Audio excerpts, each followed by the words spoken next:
कि अगर हम ये 5 चीज़ें करते हैं तो 80 to 90% चांस है कि हम हार्ट डिजीज़ से बच सकते हैं, ब्रेन अटैक, स्ट्रोक से बच सकते हैं, किडनी फेल्योर से बच सकते हैं, शुगर से बच सकते हैं एंड हाई ब्लड प्रेशर से बच सकते हैं। इंडिया आज डायबिटीज का वर्ल्ड कैपिटल कहा जाता है। 30 से 40 साल के लोग हार्ट अटैक से सफ़र कर रहे हैं। तो बहुत सारे लोग कहते हैं अरे भाई हम ट्रीटमेंट करा रहे हैं, हमारे 1 लाख रुपए खर्च हो जाएंगे या 2 लाख। एक टाइम पे लगता था, लेकिन आज की तारीख में if you compare it and I ask them कि भाई जब आपने गाड़ी खरीदी, कौन सी गाड़ी आपकी जो है 10 लाख से कम आती है आजकल एवरेज? जो ट्रीटमेंट आज 1 लाख का है वो 10 साल में 3 से 4 लाख तक का होगा। Life insurance is essentially being bought to take care of the family when some untoward event was to happen. So you cannot equate it with the lens of कि इसमें मेरे को कितना रिटर्न मिला या मैंने कितना पैसा कमाया।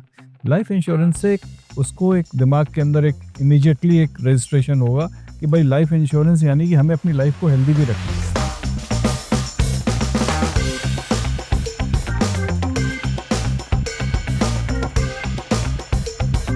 ऐसी सोसाइटी में जहाँ पे खाना जो है वो बहुत इम्पोर्टेंट है, ऐसे में आपकी एडवाइस जितने भी व्यूअर्स हैं उनको क्या होगी? हार्ट डिजीज पता किसकी बीमारी थी? राजाओं की और सेठों की, क्योंकि वही अफोर्ड कर सकते थे उस टाइम पे रोज पूड़ी खाना और फ्राइड चीज़ें खाना। हमारे यहाँ जो मॉडर्नाइजेशन हुआ उसमें ऑयल चीपर होता चला गया। So vegetables and fruits are more expensive today. And people do talk about pollution a lot. How does it affect your heart health in particular? तो पोल्यूशन से कम आदमी की ज़िंदगी 2 से 5 साल कम हो जाती है। इंडियन डाइट में सबसे बड़ी जो एक प्रॉब्लम है वो आपके हिसाब से क्या है? तो हेल्दी होने में और हेल्दी दिखने में आपके हिसाब से क्या डिफरेंस? तो लेट अस स्टार्ट।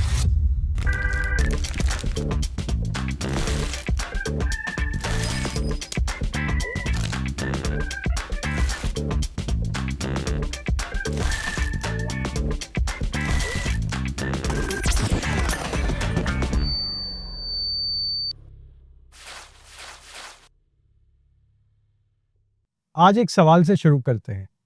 आपने अपनी कार की लास्ट सर्विस कब कराई थी? अब सोचिए आपने अपना लास्ट फुल बॉडी चेकअप कब कराया था? ज़्यादातर लोगों के लिए कार का आंसर ज़्यादा रीसेंट होगा। ये एक छोटी सी बात है, लेकिन ये एक बहुत बड़ा सच बताती है। हम मशीन्स के बारे में सोचते हैं, लग्जरी के बारे में सोचते हैं, पर अपनी बॉडी को भूल जाते हैं। इंडिया आज डायबिटीज़ का वर्ल्ड कैपिटल कहा जाता है। 30 से 40 साल के लोग हार्ट अटैक से सफ़र कर रहे हैं। And as of 2025 medical inflation 12 to 14%, 12 से 14% था। यानी जो ट्रीटमेंट आज 1 लाख का है वो 10 साल में 3 से 4 लाख तक का होगा। लेकिन यहाँ एक और सच बात है, इंडिया में एवरेज लाइफ स्पैन भी बढ़ रहा है, जो कि अच्छी चीज़ है, पर इसी में छुपा है एक और बड़ा सवाल। ज़्यादा लंबी जिंदगी ज़्यादा खर्चे भी लाती है। तो क्या हम फाइनेंशियली रेडी हैं उस जिंदगी के लिए? आज की कॉन्वर्सेशंस 2 वर्ल्ड्स को जोड़ती है, हेल्थ और वेल्थ, और दोनों मिल के एक बात इंडिकेट करते हैं, आपकी सेहत ही आपका सबसे अंडरवैल्यूड एसेट है। Welcome to plan your life with Canara HSBC life insurance. मैं हूं Sachin Datta, chief operating officer, Canara HSBC life insurance. आज मेरे साथ हैं doctor Praveen Chandra, chairman interventional cardiology, Medanta Medicity. Doctor Chandra, welcome. It's great to have you with us on a very, very important topic, health and wellness. So I just wanted to check with you, sir, starting from your early days, and I just wanted to understand what pushed you to become a doctor? How did you pursue the medical career? What actually led you to this place? So it's a pleasure to be here, first of all, I must say, and chatting with you and sharing this interesting aspects of life. And of course, one is choosing one's career. And let me tell you, this was natural to me because all my family were physicians. So I would not imagine anything beyond physicians. And so I had to become a doctor. But to become a cardiologist was something, which I can share with you, that at that time, not many cardiologists did exist. And in my family, my grandfather, who was also a doctor, he died of a cardiac problem. And that time I remember that the ECG could not be done or something like that, although he was a doctor. Then secondly, my father was also a physician, and then he had to undergo angioplasty at that time in 1985, 86, when I was a medical student. And he had to go out of country to get it done. So all that was, kind of building up slowly. And when I was finishing my MBBS, I had decided in my mind that I have to become a cardiologist. How? I didn't know, but yes. And gradually we started moving towards that. So I got my training in medicine in KGMC, where I did my MBBS in Lucknow. And thereafter, there is a course known as DM in cardiology, which I did in Lucknow. But at that time, the training was very good, very clinical, very, patient based, but new technologies were still not there, lagging behind. And we used to look at the West, like Europe and America, that all this is started happening already over there. So then we had to move up the system and the ladder. And then, I had gone for training in interventional cardiology, which is doing angioplasty and putting stents at that time. And thereafter, slowly, we moved from that situation. And today, I'm very proud and very, satisfied to say that we are doing the latest cutting edge techniques and devices in India today, which is no less than any place in the world. Yeah. So today, and I remember now, compare it with that time. Number one, that patients had to go out, including my father, who went out for treatment out of country. You can imagine how much difficult it was. And now today, nobody, even if the well-heeled or the, well-supported people, will also not travel out of country for any cardiac treatment. So I am proud to be in a system where everything is now, the healthcare for the heart is absolutely top class in India today. Yeah. So, sir, do you feel that health and wellness over a period of time, as your journey clearly is, and, of course, a lot of family background of physicians prompted you to say that let's kind of, and then, of course, some experiences that happened on the personal side then prompted you. Do you think the word or the phrase health and wellness is very different to what it is, to what it used to be back then, and understanding and awareness of health and wellness with people, as against to going to a doctor when you fall sick, as against to treating or taking a doctor as a friend? कि अगर if I want some advice or if there's something happening, वो जो डर है doctor का एक patient के दिमाग में versus I want to really reach out to a doctor and get a consultation because it can be stressful at times. Do you think the health and wellness meaning, the definition of health and wellness has changed, and that is prompting this innovation in this sector? Absolutely. So what you have pointed out is a very, very important thing which has changed in the field of healthcare, that earlier people used to go to the doctor in disease. Now people go to the doctor, or we are prompting them, or we are advising them to go to the doctor or to the, investigations, healthcare, even when they're healthy, because you look apparently healthy, but actually it is not. And the disease which is developing inside, if we pick it up early, and we can only pick it up early when you are already in that state where it has not shown up. And in a very, very old saying, like, in the books or in the, literature, we see that it was said, not now, 300 years back, that a good doctor is the one who keeps the person well and is not the one who starts treating them when they are diseased. Yeah. So that is the difference, that we have to keep people healthy, Right. and keep them away from the disease rather than treating them when they are already diseased when they come. So it is important to treat them, but if we keep people healthy, that will increase the quality of life and also the quantity of life. And sir, I fully agree with you, on all the points on health and wellness. But आपको लगता है that health and wellness is still undervalued within the Indian society in particular? घरों में बात health and wellness पे कम होती है, खांसी जुकाम बुखार कभी किसी को हो तो लोग देखते हैं, but generally agar if I were to ask an advice from you and with your experience to all the families in India, staying in India, to the ecosystem that we have, to the country and such a large and diverse country that we have, do you think health and wellness is something which is undervalued asset from a life goal management perspective? Absolutely. That health and wellness part has to be now seen in a different way, as we are discussing today. That regular checkups, getting yourself seen by a doctor, getting your investigations done at proper time, getting your simple things like blood pressure. Who is getting blood pressure checked if he is okay? Nobody today. But many times now we have systems where these things are done. So health checkups are very important thing, and maintaining good health is something which is absolutely, you can't put a price to it, because as I said, in many times when people come, when they're very sick, they say that how do we do this now? It is very difficult situation. So I tell them that life is something we have to preserve and protect. If we don't do that, buying a moment of life, a minute of life, even if you have 100 crore rupees, you cannot buy it for that person. If somebody says that my somebody is there in the hospital and I want 2 more days, and I can spend any kind of money, 1,000 crores, cannot. So if we preserve it from the beginning, those 2 days could have been very, very easy. Okay. Right. So that is why wellness and health is something which is absolutely priceless.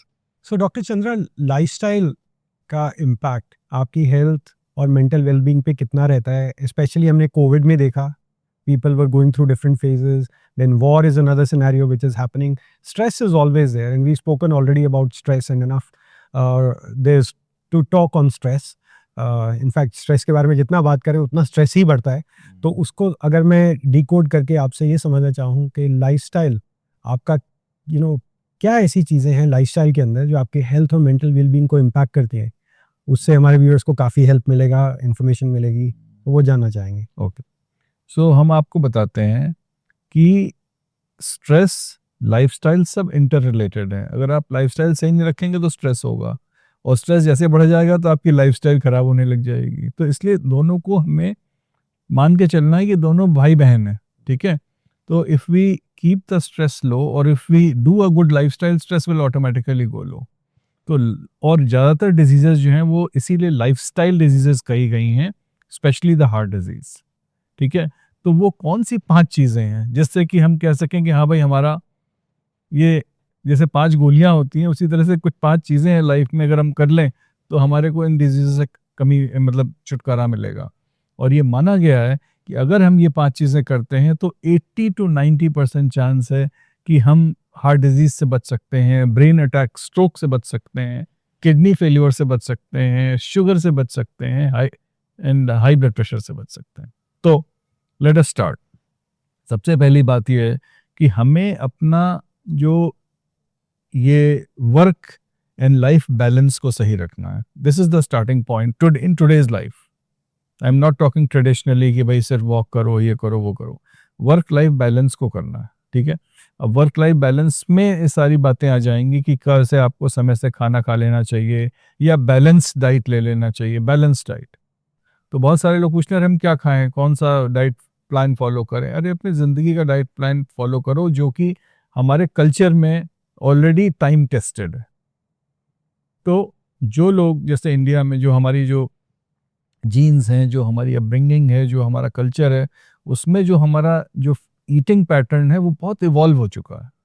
तो अगर हम सिर्फ regular basis पे वो खाना खाएं जो कि घर का खाना होता है, जिसमें हर चीज़ बैलेंस होती है, कि आपको थोड़ा ये थोड़ा वो सब कुछ मिक्स है. ये नहीं कि आप रोज़ जैसे कि अगर आप ऑफिस जा रहे हैं तो आप ऑफिस में ही खाना खा रहे हैं, वहाँ पे मंगवा के खा रहे हैं या ऑर्डर कर रहे हैं. आजकल ऑर्डर करने का बड़ा सिस्टम हो गया है, या आपने डिलीवर करा लिया. तो उन सब चीज़ों से थोड़ा-सा मतलब उसको बैलेंस करना चाहिए अपने आप में। And then if we follow that, that makes your life easy. Blood pressure होने की संभावना कम हो जाएगी, शुगर होने की संभावना कम हो जाएगी। दूसरी बात कि एक्सरसाइज और या कोई एक तरह का फिजिकल एक्टिविटी करना बहुत ज़रूरी है, चाहे वो वर्क प्लेस पे हो, चाहे घर पे करें, चाहे बीच में कोई समय निकाल के करें। प्रतिदिन करना ज़रूरी है, कम से कम 5 days a week. If somebody does at least 30 minutes of activity और फिजिकल एक्टिविटी जैसे कि वॉकिंग करना, एक्सरसाइज करना for 5 days a week, it is good to keep your heart healthy. There is 5 times chance कि आपको heart attack नहीं होगा। It was so simple, no medicine, no test. Then अगर इतना भी टाइम नहीं है किसी के पास 5 दिन का, तो 3 days in a week, if they do 45 minutes per day, slightly more rigorous, जिसमें थोड़ा रनिंग भी आ सकती है जैसे कि कहा जाए, या कुछ और फिजिकल एक्टिविटीज़ को बढ़ाना होता है, तो 45 मिनट्स कर लेता है इंसान तो उसका ये कोटा पूरा, ठीक है। So that will keep you healthy. Then the third thing is कि अपना स्मोकिंग रिलेटेड या टोबैको रिलेटेड है, जैसे कि हमारे कंट्री में स्मोकिंग काफ़ी ज़्यादा है, प्लस टोबैको इनटेक भी बहुत ज़्यादा है, तो उसको उसके ऊपर भी एक बहुत मतलब स्ट्रिक्टली इस चीज़ को लुक आउट करना पड़ेगा कि भाई रेगुलर इस तरह की कोई मतलब आदत लोगों की जो है उसको छोड़ना चाहिए किसी भी तरीके से। और उसके लिए बहुत से लोग कहते हैं नहीं छोड़ पा रहे हैं, नहीं हो पा रहा है, तो उसके लिए बेस्ट है कि self discipline and desire to do that only helps. उसके लिए कोई दवाइयाँ नहीं है, दवाइयाँ बनी बहुत सारी, लेकिन किसी से भी इतना ऐसा नहीं आया कि हाँ दवा को खाते ही छूट जाएगी, ऐसा नहीं है। देन ऑफ कोर्स अपना ब्लड प्रेशर चेक कराना। बहुत से लोग आफ्टर द एज ऑफ, तो कब कराना चाहिए ब्लड प्रेशर चेक? बहुत से पूछते हैं कि भाई अब हमारी एज 50 हो गई या 60 हो गई या 70 हो गई, अब हम बीपी चेक कराएं, या क्योंकि वैसे ब्लड प्रेशर के कोई सिम्टम नहीं होते, किसी किसी को हेडेक हो सकता है, किसी को मतलब चक्कर से आ सकते हैं, लेकिन ज़्यादातर लोगों को पता नहीं चलता। It's a silent killer. Blood pressure को हम लोग साइलेंट किलर मानते हैं, बिकॉज अगर किसी का बीपी 130/80 से 130/80 से ज़्यादा रहता है कॉन्स्टेंटली, तो उसको हार्ट अटैक होने की संभावना 3 से 5 गुना ज़्यादा है, और उसका कोई सिम्टम नहीं है, because we are sitting here, may be the blood pressure is high and I don't know, so if I don't check it I will never come to know. So आजकल तो बहुत आसान हो गया है कि आजकल सेल्फ मेजरिंग मशीन्स आ गई हैं which are reasonably standardise, one can use it, या आसपास के किसी डॉक्टर से करा लें, नर्स से करा लें। हमारे यहाँ तो हेल्थ केयर इतना एक्सपेंसिव नहीं है कि किसी डॉक्टर के पास जाने में इतनी मुश्किल नहीं है किसी को, कंपेयर टू वेस्टर्न कंट्रीज़, जहाँ पे किसी एक तो डॉक्टर से मिलना मुश्किल है, वहाँ 2-2 हफ्ते 6-6 हफ्ते का अपॉइंटमेंट मिल रहा है। दूसरी चीज़, अगर गए भी तो मालूम पड़ा $100 ले लिए उसने सिर्फ ब्लड प्रेशर चेक करने के। हमारे यहाँ तो बहुत सस्ता है उस लहजे से। और अब आज की लाइफ में देखा जाए, अर्बन लाइफ में एटलीस्ट देखा जाए, कि the cost of health care is not that much as the cost of other living things. तो ये एक बहुत बड़ी चीज़ है। जैसे बहुत सारे लोग कहते हैं अरे भाई हम ट्रीटमेंट करा रहे हैं, हमारे 1 लाख रुपए खर्च हो जाएंगे या 2 लाख। एक टाइम पे लगता था, लेकिन आज की तारीख में if you compare it and I ask them कि भाई जब आपने गाड़ी खरीदी, कौन सी गाड़ी आपकी जो है 10 लाख से कम आती है आजकल average, and in 2 lakh rupees you are getting so, and at that time आप चाहते हैं कि नहीं हमको 10 नहीं 12 की मिल जाए, अच्छी वाली और ले लें हम, जबकि उसमें ऐसा कुछ भी नहीं है। It is only taking you from one point two another. But in this, if you good a lifestyle management, if you have to take a treatment, this will take you longer than that. So अपने जीवन की गाड़ी को ज़्यादा strong बनाइए अपनी गाड़ी car के मुकाबले। This will take you longer distance. Thank you doctor, very useful. Actually जब आप बोल रहे हैं तो मेरे को there are few things that are coming to my mind also. जब हम लाइफ इंश्योरेंस के बारे में अपने कस्टमर से बात करते हैं तो सबसे पहला यही सवाल आता है कि साहब मैंने इतना प्रीमियम दिया, मेरे को रिटर्न बताइए कितना है। तो अब हमारा हमेशा यही सुझाव होता है कि लाइफ को आप रिटर्न में नहीं तोल सकते। आप ये नहीं बता सकते कि खुदा ना खास्ता अगर कभी कोई मिसहैप हो जाए या फैमिली में कोई एक्सीडेंसी आ जाए, तो life insurance is essentially being bought to take care of the family when some untoward event was to happen. So you can not equate it with the lens of कि इसमें मेरे को कितना रिटर्न मिला या मैंने कितना पैसा कमाया। सो वो एक कॉमनैलिटी मैं देख रहा हूँ।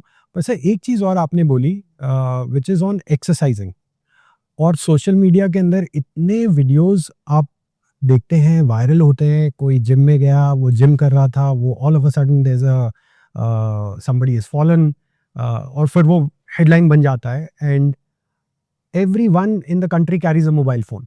तो वो इंफॉर्मेशन इतनी रैपिड पेस से फैलती है that it causes a lot of curiosity, questions, anxiety. So what आपके हिसाब से for some kind of things that we are now seeing that probably we were not seeing पहले, या पहले पता नहीं चलता था और होती थी। तो आपका ऐसे इंस्टेंसेस को देखते हुए एक्सरसाइज, जो लोग एक्सरसाइज करना चाहते हैं बट वीडियो देख के डर जाते हैं और 4 कदम पीछे चले जाते हैं, उनके लिए आपके पास क्या एडवाइस है? हमारी एडवाइस ये है कि बिल्कुल उससे डरने की ज़रूरत नहीं है। एक्सरसाइज करना एक अच्छी बात है, और एक्सरसाइज में अगर कोई आदमी कोलैप्स कर गया या कुछ इस तरह की इन्फॉर्मेशन आती है, इसके मतलब कि वो उसके अंदर बीमारी अंदर आ चुकी थी जिसका उसको पता नहीं था। तो यानी कि यहाँ पे इम्पोर्टेंस आती है कि अगर उसका चेकअप हुआ होता at some point in time, तो बहुत सारी चीज़ें पता लग जाती। जैसा कि हमने बताया कि हाई ब्लड प्रेशर, अब अगर मान लो उसको हाई ब्लड प्रेशर था तो वो डर रहा है कि हम डॉक्टर के पास नहीं जाएंगे क्योंकि हमारा हाई ब्लड प्रेशर पता लग जाएगा मेरे को फिर से, और या हमारी फैमिली को या हमारे एम्प्लॉयर को, और उससे हमारे उस पर इफेक्ट आ सकता है। तो वो उसको छुपा रहा है। बीमारी को छुपाना नहीं, ठीक है। और यहीं पे हम एक बात करते हैं कि जो लाइफ इंश्योरेंस कराने वाली बात है वो बड़ी इंपॉर्टेंट है। लाइफ इंश्योरेंस करना सिर्फ पैसे की गारंटी नहीं है कि आप जब मरेंगे तब मिल जाएंगे। लाइफ इंश्योरेंस से उसको एक दिमाग के अंदर एक इमीडिएटली एक रजिस्ट्रेशन होगा कि भाई लाइफ इंश्योरेंस यानी कि हमें अपनी लाइफ को हेल्दी भी रखना है। अदरवाइज वो लाइफ के बारे में सोच ही नहीं रहा कभी भी। ही इज़ बिजी कि आज हमें क्या खरीदना है, कौन सा फ्रिज खरीदना है, कौन सा टीवी खरीदना है, किस घर में जाना है, कौन मेरी जॉब में कब प्रमोशन होगा, सिर्फ यही बातें चल रही हैं उसके दिमाग में या उसकी फैमिली में।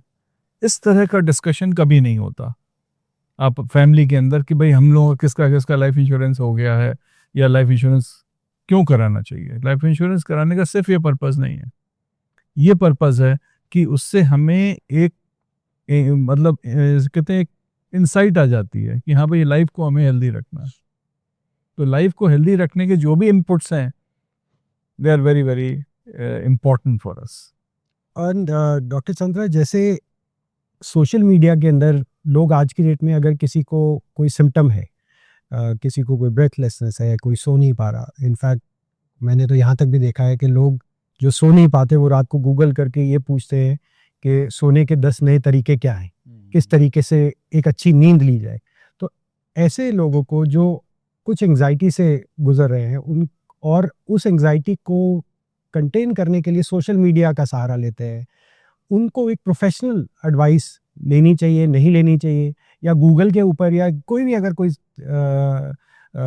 ऐसी कोई सोशल मीडिया पे चीज़ अवेलेबल है जिस पे लोग पढ़ के अपना खुद ही में डॉक्टर बन सकते हैं, उनके लोगों उन ऐसे लोगों के लिए आपके पास क्या एडवाइस होगी कि मिसगाइडेड ना हो? यस, सो सबसे पहली बात ये है कि अगर किसी को कोई इस तरह की प्रॉब्लम है जिसमें कि साइकोलॉजिकल इम्पैक्ट हो रहा है, तो मेरे ख्याल से सबसे अच्छा डॉक्टर उसकी होल फैमिली होती है। अपने परिवार में बात करो, अपनी वाइफ से बात करो, अपने बच्चों से बात करो, उनसे इंटरेक्ट करो, सारी स्ट्रेस 90% तो वहीं ख़त्म हो जाएगा। तो वो लोग करते नहीं, उनसे छुपाते हैं या उनसे बचते हैं। दूसरी बात, अगर उससे बात नहीं सॉल्व हो रही है तो फिर डॉक्टर के पास जाने में भी कतराते हैं। डॉक्टर के पास जाने से बहुत सारी प्रॉब्लम सॉल्व हो जाती है। उसको बस ये डर लगता है कि ऐसा तो नहीं कि हमें और टेस्ट लिख देंगे और दवाइयाँ लिख देंगे, फिर मेरा क्या होगा, ठीक है, हम बीमार तो नहीं हो जाएंगे। एक्चुअली अगर कोई बीमार है तो उसको उसका इलाज होना चाहिए, और वो इलाज ज़रूरी नहीं कि दवाइयों से होगा, हो सकता है सिर्फ बात करने से, उसकी प्रॉब्लम को समझने से ही साइकोलॉजिकल, बहुत सारे साइकोलॉजिकल एडवाइसेस से भी ठीक हो जाता है। सो आई थिंक हमें first level professional family help followed by professional help, professional means doctor से या हेल्थ केयर प्रोवाइडर से मिलना बहुत ही इम्पॉर्टेंट होता है, और उसको टाइमली होना चाहिए। क्योंकि ज़्यादातर ये सुनने में आता है जैसे कि ये तो ट्रेडिशनल सुनना है, फिल्मों में भी आता था कि अब तो बहुत देर हो गई। तो ये चीज़ नहीं होनी चाहिए। We should act early in time so that हमारे पास भी स्कोप रहता है उस पर ट्रीटमेंट को इफेक्टिव बनाने का। I'm also recalling the 5 things that you said, and one of the things, doctor आपने बोला for health checkup. अब health checkup किस एज पे कितना होना चाहिए? As you move through, should you do more? अगर आप 20s में हैं तो हेल्थ चेकअप किस किस्म का होना चाहिए? एक चीज़ होती है डॉक्टर, हमारे फाइनेंशियल इंडस्ट्री में बोला जाता है KYC, know your customer, know your body and know your genes excellent. Is very important. तो आपके हिसाब से किस एज ग्रुप पे male, female, transgenders, other categories that we have, किस तरीके से एंड किस फ्रीक्वेंसी पे हेल्थ चेकअप होने चाहिए और किस किस्म के हेल्थ चेकअप होने चाहिए? This is a very very important question जो आपने बताया, और ये बड़ी अच्छी बात अभी सामने आई कि know your health, and this is something which we never pursue, और इसके बारे में सोचते नहीं हैं। तो ये ज़रूर इसको हम लोग आगे बात करते हैं इस बारे में कि इसको करने के लिए आई थिंक जो टेस्ट होते हैं उसके में प्रायः जो हम लोग ये कहते हैं कि अगर किसी की उम्र 20 साल के ऊपर हो गई तो कम से कम एक बार उसका 5 साल में ब्लड प्रेशर चेकअप होना चाहिए, and above the age of 30 years blood pressure checkup साल में एक बार होना चाहिए। उसका ब्लड शुगर चेकअप 3 से 5 साल के बीच में एक बार होना चाहिए अगर उसको शुगर नहीं है तो।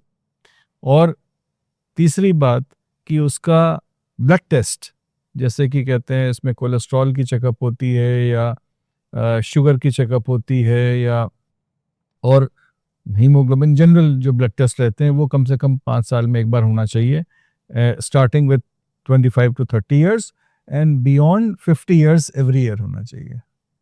और जिन लोगों को शुगर है, सबसे बड़ी बात डायबिटीज़, उनका ब्लड प्रेशर चेकअप रेगुलर होना चाहिए, वंस इन एवरी मंथ। उनका कोलेस्ट्रॉल चेकअप साल में एक बार ज़रूर होना चाहिए। उनके हार्ट का एक बार चेकअप होना चाहिए 5 साल में एक बार कि हाँ भाई हार्ट हमारा हेल्दी है कि नहीं, क्योंकि लोग ब्लड शुगर से नहीं मरते, ब्लड शुगर की वजह से जो हार्ट अटैक होता है उससे मर जाते हैं। ठीक है, तो हमें ऐसे लोगों में, अब जैसे मान लो कई बार आप सुनते हैं कि भाई वो जिम कर रहे थे, अब मालूम पड़ा उनको ब्लड प्रेशर भी था, किसी को पता नहीं, उनको शुगर भी था, किसी को पता नहीं, और वो था उसको भी वो अवॉइड कर रहे हैं, वो सोच रहे हैं कि हम अब जिम जाके ठीक कर लेंगे। ये गलत अप्रोच है। तो डॉक्टर से नहीं बचो, बीमारी से बचो। ठीक है, तो इसलिए मेरी राय ये है कि इसमें लोगों को इस खास ध्यान देना चाहिए, और उसमें कोई भी मतलब शर्माने की बात नहीं है। लोग शर्माते हैं डॉक्टर के पास जाने में या साइकोलॉजिकल हेल्प लेने में या कोई भी टेस्ट कराने में, कि कहीं दूसरे को पता लगेगा, वो सोचेगा कि ये तो बीमार है। इट्स नॉट बीमारी, it is wellness. We are pursuing wellness today. जी, ये आपने अच्छा बोला कि डॉक्टर से मत बचो, बीमारी से बचो। एक जो हमारी इंडियन सोसाइटी में घर घर में एक चीज़ें होती है, वो खाने को लेके बहुत डिस्कशन होता है। खाने में जायका कम है, मीठा कम है, मीठा ज़्यादा होना चाहिए, इसको और अगर फ्राई करके बनाओ तो बढ़िया बनेगा, इसमें और चटनी मसाला अगर मैं ये सब बोलूँ तो और जितना डालो उतना बढ़िया। फेस्टिवल्स भी बहुत हैं, लोग एंजॉय भी करते हैं। अगर खाने पे बात ना हो तो लोग बुरा भी मान जाते हैं, किसी को खाना नहीं मिला, किसी को खाना दिया। तो ऐसी सोसाइटी में जहाँ पे खाना जो है वो बहुत इम्पोर्टेंट है, ऐसे में आपकी एडवाइस जितने भी व्यूअर्स हैं उनको क्या होगी कि किस तरीके से इंश्योर करें कि जो खा रहे हैं वो हेल्दी है, जो परोसा जा रहा है वो भी हेल्दी है, क्योंकि जो आप खा रहे हैं वो वही है जो परोसा जा रहा है। तो एक तो परोसने वाला अगर हेल्दी ना बनाए और खाने वाला वो अनहेल्दी खाना खाए तो दोनों की सेहत पे खराब है। तो ये खाने को किस तरीके से एड्रेस करें और कैसा हेल्दी खाना खाएं, उस पर एडवाइस क्या होगी साहब? खाना जो है वो इम्पोर्टेंट पार्ट है लाइफ का। ऑफ कोर्स उसको बहुत ही पैशनेटली सब लोगों को देखना भी चाहिए। I have no objection to it, it is very good. But main चीज़ ये है कि खाने में जो उसका टेस्ट, जो उसका फ्लेवर, वो सारी चीज़ें अच्छे मेंटेन करनी चाहिए, बट उसका हेल्थ एस्पेक्ट देखना बहुत ज़रूरी है। तो जैसे कि मान लीजिए बहुत डीप फ्राई करना है, उससे डेफिनेटली खाना अच्छा बनेगा। ज़्यादा नमक डालेंगे तो और टेस्टी बनेगा, ज़्यादा मसाला डालेंगे तो और टेस्टी बनेगा।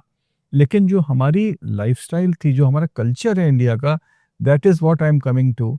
It is so evolve, it is so medically correct कि आप सोच नहीं सकते। पहले कभी भी कोई डीप फ्राइड चीज़ या कभी कोई जैसे कि पूड़ी है, से मान लीजिए फॉर एग्जांपल, हर इंडिया में हर आदमी जानता है पूड़ी के बारे में, what puri is, okay.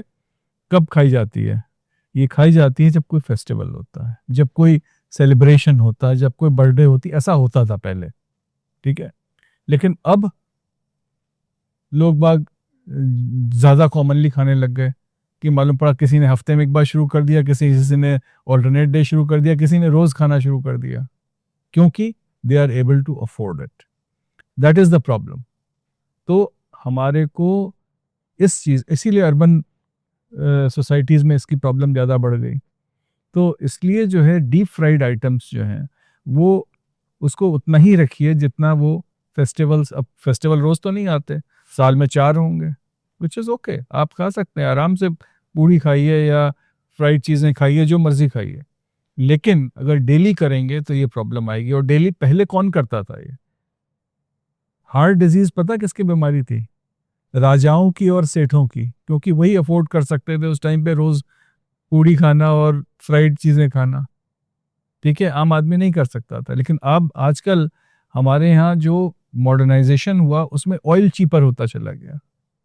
So vegetables and fruits are more expensive today than oil. Earlier vegetables and fruits were cheaper and oil was very expensive compared to the relative cost of each of these food items. Today it has changed. So even a person who is less, economically supportive will also be able to eat any kind of oil, because oil also comes in different shapes and sizes. So they will buy a cheaper oil, which is even worse. Okay, so this is why it is important to select the proper oil. Do not reuse the oil. This is some practical advice I am giving, that many times people try to reuse because oil can be reused. अब मालूम पड़ा उसी oil को आप उसी में fry करते चले जा रहे हैं 4 दिन तक, 3 दिन तक, 2 दिन तक, which is bad, क्योंकि उससे उसकी हेल्थ क्वालिटीज बहुत डिटेरियोरेट कर जाती हैं। तो इसलिए जो हम लोगों का एक नेचुरल, जो हम लोगों का ये था Indian way of eating was very balanced, कि अनफ्राइड चीज़ें पहले खाई जाती थी, ऑयल का सबसे कम इस्तेमाल होता था, nothing was deep fried on a day to day basis. जैसे जो नॉर्मल खाना होता है, दाल चावल रोटी सब्जी में क्या चीज़ फ्राइड होती? कुछ नहीं, सिर्फ थोड़ा बहुत ऑयल डाला जाता है just for flavour and taste. So this is the best thing to do. और जब कभी कोई पार्टी है या कोई मान लीजिए फंक्शन है, कोई शादी है, उसमें ये सब होती थी चीज़ें। तो अगर हम उसको फॉलो करें, आई थिंक कोई डाइट प्लान इससे अच्छा है ही नहीं। Indian diet plan is the best diet plan. बहुत बहुत वैलिड एडवाइस है डॉक्टर। एक और चीज़ जो हेल्थ को इम्पैक्ट करती है वो है जो आप सांस लेते हैं। And people do talk about pollution a lot, what you should be, how does it affect let's say the health or your heart health in particular. So you are talking of pollution today. Yeah. Definitely pollution is bad. There is no question about it. And as a society, as a country, we should work towards it. And each one of us, हम लोगों को एक एक आदमी को इस बात में ध्यान देना चाहिए कि हम कैसे इसको कम कर सकते हैं। तो क्यों? इसलिए क्योंकि पोल्यूशन दिखता नहीं है, मतलब दिखता है लेकिन आप महसूस नहीं कर सकते उसको इतना ज़्यादा, लेकिन उससे लंग डिजीजेस, हार्ट प्रॉब्लम्स ही बढ़ रही हैं उससे। क्योंकि क्या होता है कि जैसे जो हमारा खून होता है वो कहाँ से उसको सारी शक्ति मिलती है? ऑक्सीजन से मिलती है। हम जो सांस लेते हैं उसमें एक्सचेंज हो रहा है ऑक्सीजन का, उससे हमारी सारी प्रक्रिया चल रही है। उसमें ज़रा सा भी कमी होगी ऑक्सीजन की या ज़्यादा पोल्यूशन, गंदी चीज़ें जाएंगी तो उसको ज़्यादा काम करना पड़ेगा। ज़्यादा काम करना पड़ेगा तो हार्ट को ज़्यादा काम करने का, हार्ट रेट बढ़ेगा, ब्लड प्रेशर बढ़ेगा, और उससे सारा धीमे धीमे करके गड़बड़ होता जाता है। तो इसके मतलब ये है कि अगर हम ये एवरेज मान के चलें कि पोल्यूशन से क्या होता है, तो पोल्यूशन से कम आदमी की ज़िंदगी 2 से 5 साल कम हो जाती है। 2 से 5 साल। और इसका किसी को मतलब अंदाज नहीं लग पा रहा है कि ये कैसे, क्योंकि इट्स अ साइलेंट थिंग, चुपचाप। जैसे पहले कहते थे ना कि वो जहर घोल दिया गया, तो ये जहर है, अब ये आज के ज़माने का जहर है। सही कह रहे हैं। और आई थिंक इसके लिए सबसे पहले ज़रूरी है awareness, knowledge. And thanks to you, at least आज बहुत सारी चीज़ें मेरे भी दिमाग में बहुत सीक्वेंस तरीके से क्लियर हुई, 5 चीज़ें जो आपने मेरे को बताई।